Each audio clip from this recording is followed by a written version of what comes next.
পটল কুমার গানওয়ালা।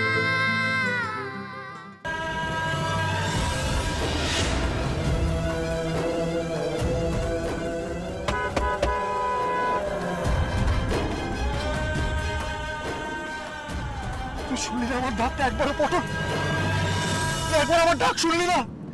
তোকে আমি এত করে ডাকলাম, তুই আমার ডাকটা একবার শুনলি না? পটল, জনম দুঃখী কপাল পোড়া গুরু আমি একজন। তোর কিচ্ছু হবে না পটল, আমি তোকে বলছি তোর কিচ্ছু হবে না। দুঃখে দুঃখে জনম গেল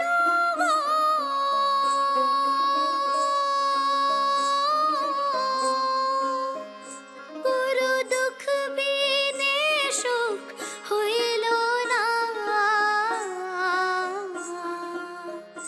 জনম দুঃখী কপাল পোড়া গুরু আমি একজন।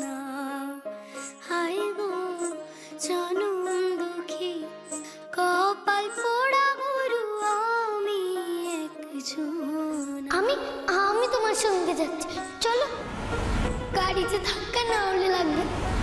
আমার ধাক্কা লাগলে লাগবে, তোর তাতে কি? তুলে ফেলো। ছয় চোরাতে চোখতে করে গুরু বাঁধলো আমারে। চোরাই চুরি করে খালাস পাইল। পটল, পটল তুই আমার কথা শুনতে পাচ্ছিস? পটল, তোর কিচ্ছু হবে না, আমি তোকে বলছি। তোর ছোট বাবু আছে এখনো বেঁচে, তোর কিচ্ছু হবে না।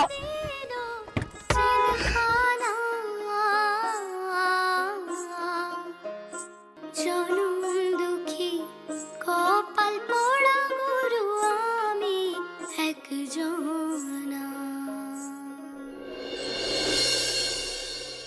কি হলো? তুমি এখানে দাঁড়িয়ে আছো কেন? বললাম না তুলিকে গিয়ে খুঁজে নিয়ে এসো। আমি সত্যি বলছি, আমি জানি না তুলি কোথায়। আমার মন বলছে তুলি বল্টুর কাছে আছে। না না, তাহলে তো আমি দেখতে পেতাম। মিস্টার মল্লিক যাওয়ার সময় শুধুমাত্র পটলকেই নিয়ে গেছে। মানে কি বলতে চাইছেন?